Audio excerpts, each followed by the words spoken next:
Hello, नमस्कार दोस्तों। मैं हूं अमित और आप देखना शुरू कर चुके हैं मेरा अपना YouTube channel know your nature. तो दोस्तों, आज हम लोग एक पुराने टॉपिक पे ही डिस्कस करेंगे। पौधों में पोषक तत्वों की कमी के लक्षण और उनका निदान। ये दोस्तों वीडियो का पार्ट 2 है। पार्ट 1 ऑलरेडी मैंने जो है डिस्क्रिप्शन में डाला हुआ है, आप उसको जाकर के देख लेंगे। और जिन्होंने पार्ट 1 देखा है वो जो है कि पार्ट 2 देखें।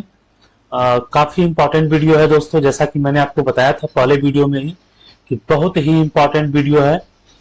इसमें हम लोग डिस्कस कर रहे थे कि पौधों में किस तरीके से पोषक तत्वों की कमी के लक्षण दिखाई पड़ते हैं और उनका निदान किस तरीके से किया जाता है। तो दोस्तों, पौधों में पोषक तत्वों की कमी होने से जो है कि पौधे जो है क्या करते हैं, डेफिशिएंसी सिम्टम शो करते हैं। जैसे नाइट्रोजन की कमी से देखिए दोस्तों, पत्तियां पीली हो गई थी, ये मैंने दिखाया था। चलिए आगे बढ़ेंगे।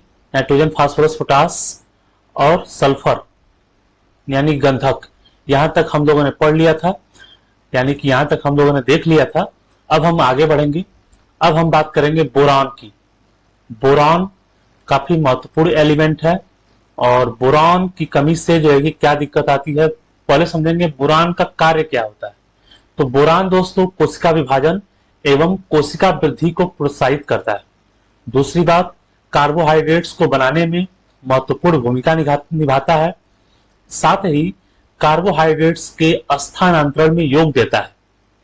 चाहे चुकंदर हो, गाजर हो, फूल गोभी हो, इन सभी में इसकी कमी से पौधों का शीर्ष भाग मर जाता है और बगल से कलियां निकलने लगती हैं, पत्तियों के तने मरने लगते हैं एवं पत्तियां पीली पड़ने लगती हैं।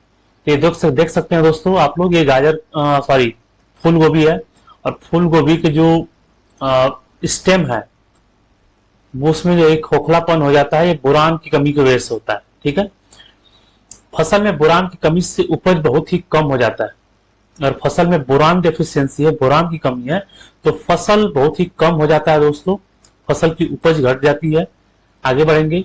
बोरान की कमी के लक्षण क्या होते हैं, आप ये देख सकते हैं कि बोरान का कमी अगर होता है तो सीधे सीधे फलों पे प्रभाव पड़ता है। फलों के अंदर जो है काला हो जाता है, फल छोटे हो जाते हैं, फल जो है टेढ़े मेढ़े हो जाते हैं, फल फटना शुरू कर देते हैं। तो मेन डेफिशिएंसी फलों पे दिखाई पड़ता है। अगर फलदार पौधा है तो कमी के लक्षण प्रायः नई निकलती हुई पत्तियों में पाए जाते हैं। ठीक है, नई निकलती हुई पत्तियों में बोरान डेफिशिएंसी सिम्टम आपका अपीयर होता है मित्रों। ठीक है, उसके बाद पत्तियां मोटी एवं कड़ी होकर के नीचे की ओर मुड़ जाती हैं, तने की फुनगी मर जाती है। तो तने की फुनगी होती है वो जो है कि मर जाती है। ठीक है, धान में इस तरह के लक्षण देखे जाते हैं। धान में बोरान की डेफिशिएंसी से काफी दिक्कत आती है दोस्तों। बोरान की कमी से फूल गोभी, चुकंदर इत्यादि में आंतरिक गलन हो जाता है। तो जैसा कि मैंने दिखाया था, चुकंदर में, फूल गोभी में आंतरिक गलन, अंदर से ही गलना शुरू कर देता है पौधा। ठीक है, आगे बढ़ेंगे दोस्तों। बोरान की अगर डेफिशिएंसी हो गई है तो कैसे उपचार करेंगे, ये देखिए फलों पे इफेक्ट, बोरान का इफेक्ट जो है कि फलों पे पड़ता है। ठीक है, तो बुआई के पहले अगर बोरान डेफिशिएंसी का उपचार करना है तो कैसे करेंगे। बुआई के पहले अच्छे ढंग से सड़ी कंपोस्ट खाद तथा 10 से 15 किलो पर हेक्टेयर बोरेक्स उर्वरक का प्रयोग करना चाहिए। या इसकी पूर्ति के लिए बुआई के 10 दिन बाद 14 केजी पर हेक्टेयर के हिसाब से बोरेक्स अथवा 9 किलो पर हेक्टेयर के हिसाब से बोरिक एसिड पौधों के चारों ओर डालकर मिट्टी में अच्छी तरह से मिला देना चाहिए। अगर आप फोलियर स्प्रे करना चाहते हैं, पत्तियों पे छिड़काव करना चाहते हैं तुरंत इफेक्ट के लिए, तो आप जो है कि 0.2% का घोल बना करके बोरेक्स का 0.3% चूना के साथ, भुजे हुए चूना के साथ 2 से 3 बार अगर छिड़काव करेंगे तो बोरान डेफिशिएंसी अपने आप खत्म हो जाएगी। ठीक है, चलिए आगे बढ़ेंगे। अब बात करते हैं हम लोग जिंक की। जिंक यानी कि जस्ते की। तो जिंक के कार्य क्या होते हैं दोस्तों, ये जिंक की डेफिशिएंसी से प्लांट ऐसा हो गया है, देख सकते हैं फिगर में आप। तो जस्ता बहुत से पाचक रसों एंजाइम्स में सक्रिय कारक के रूप में भाग लेता है। जस्ता जो है कि एंजाइम्स को बनाने का काम करता है। पौधों में अगर एंजाइम्स बनाना है तो जस्ता काम करता है। एंजाइम्स यानी कि पाचक रस। बहुत से हार्मोन्स के निर्माण में इसकी महत्वपूर्ण भूमिका होती है। अगर हार्मोन निर्माण करना है तो उसमें जस्ता का रोल होता है। ठीक है, पौधों के प्रजनन में इसकी भूमिका बड़े महत्व की होती है। पौधों के प्रजनन में, न्यू प्लांट डेवलपमेंट में जस्ता जो है कि महत्वपूर्ण रोल प्ले करता है। मित्रों चलिए आगे बढ़ेंगे। जिंक की कमी से क्या लक्षण होता है, तो आप देख सकते हैं टोमेटो का लीफ है और टोमेटो लीफ जो है कि इस तरीके से दिखाई पड़ने लगती है जिंक की कमी से, जिंक डेफिशिएंसी की वजह से। तो चलिए समझते हैं। जस्ता की कमी से तने की लंबाई में कमी, गांठों के मध्य भाग का छोटा होना आ जाता है, यानी कि तने का नोड इंटरनोड उसकी वृद्धि रुक जाती है। दोस्तों तने की वृद्धि ही रुक जाती है। बालियां देर से निकलती हैं और फसल पकने में विलंब होता है। बालियां देर से निकलती हैं और फसल को पकने में भी काफी देर हो जाता है। तने की लंबाई घट जाती है और पत्तियां जो है कि इस तरीके से मुड़ जाती है। मकई के अगर केस में देखा जाए जस्ते की कम डेफिशिएंसी को, तो मकई में सफेद कली यानी कि चित्ती रोग हो जाती है। अंकुरण के बाद पुरानी पत्तियां सफेद रंग धारण कर लेती। अंकुरण जैसे ही होता है पुरानी पत्तियां होने के बाद सफेद रंग धारण कर लेता है। ठीक है, तो दोस्तों जिंक डेफिशिएंसी पुरानी पत्तियों पर दिखाई पड़ता है। यानी कि जिंक कैसा एलिमेंट है, मोबाइल एलिमेंट। मोबाइल का मतलब ऐसा है जो चल फिर सकता है, उसी को मोबाइल बोलते हैं, यानी जो ज्यादा मूव करता है सॉइल के अंदर। चलिए ये दूसरा विषय हो गया, इसको एग्रीकल्चर के स्टूडेंट समझते होंगे।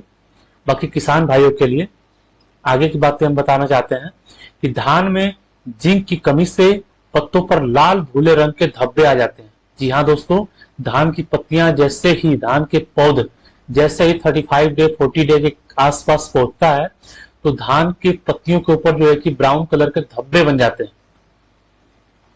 ठीक है, वो धब्बे जो है कि खैर के कलर के, खैर दोस्तों कत्थे को बोलते हैं। पान में जो कत्था डाल के लोग पान खाते हैं उसी को कत्थे को ही खैर बोलते हैं।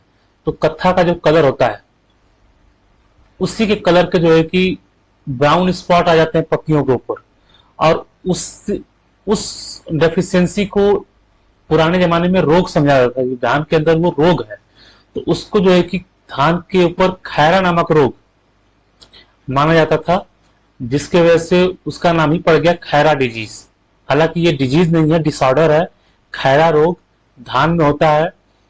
जैसे धान 30 से 35 दिन का होता है तो उसके ऊपर जो है कि ब्राउन कलर की स्पॉट बनते हैं जो खैर कलर के होते हैं, यानी कत्थे के कलर के होते हैं, ब्राउन कलर के होते हैं, जिसे कि खैरा डिजीज के नाम से जाना जाता है।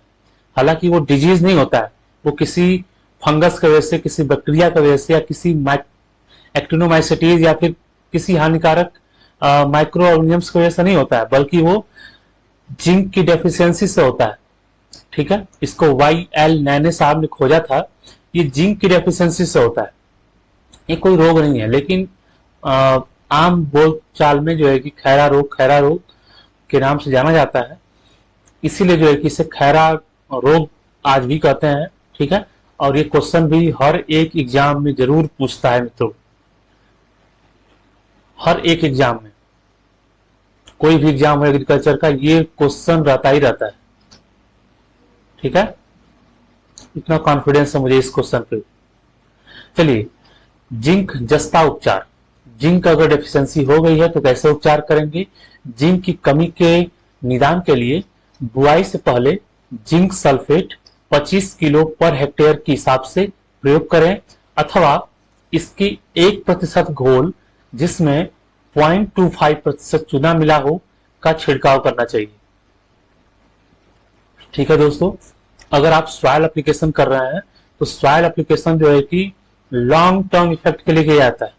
अगर आप शॉर्ट टर्म इफेक्ट करना चाहते हैं, तुरंत प्रभाव देखना चाहते हैं, तब आप जो है कि पत्तियों पे छिड़काव करिए। पत्तियों पे छिड़काव करेंगे तो तुरंत इफेक्ट दिखाई पड़ेगा।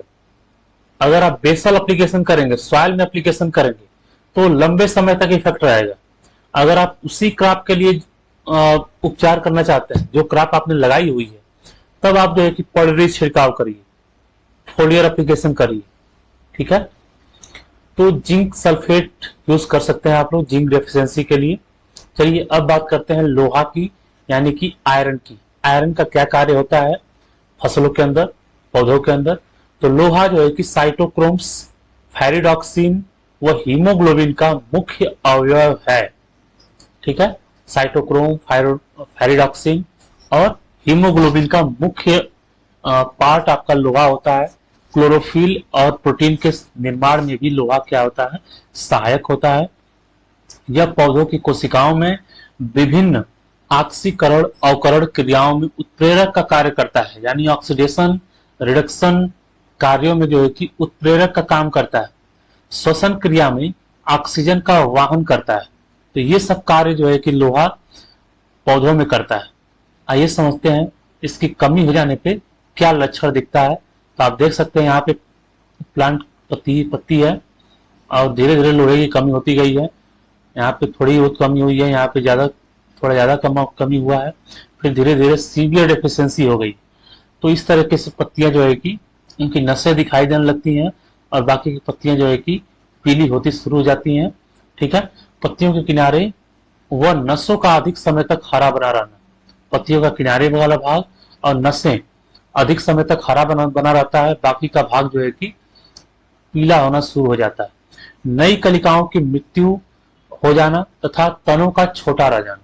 नई कलिकाएं जो निकलती हैं उनका मृत्यु हो जाता है, क्योंकि लोहा कैसा एलिमेंट है दोस्तों, लोहा जो है कि इमोबाइल एलिमेंट है, कम मूव करता है।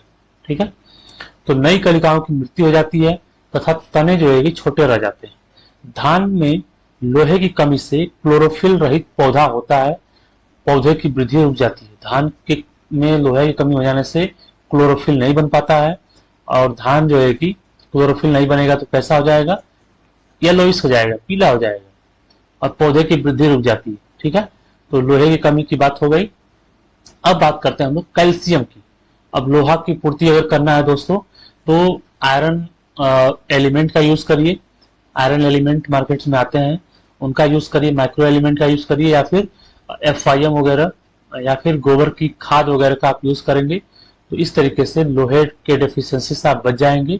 ठीक है, चलिए मित्रों, वीडियो लंबा होगा इसलिए जो है कि अपनी चर्चा को यहीं पे समाप्त करते हैं और मिलेंगे इसी कंटेंट पे, इसी टॉपिक के पार्ट 3 में। ठीक है, चैनल पे आप नए हैं तो चैनल को सब्सक्राइब करिए और बाकी चीजें जो भी करनी होती है करिए। मुझे यूट्यूब का ज्यादा ज्ञान नहीं है तो ठीक है, ज्यादा मैं प्रचार प्रसार नहीं कर पाता अपना। बाकी आप समझदार हैं, आप ज्यादा यूट्यूब पे सक्रिय होते होंगे। ठीक है, तब तक के लिए धन्यवाद। जय हिंद।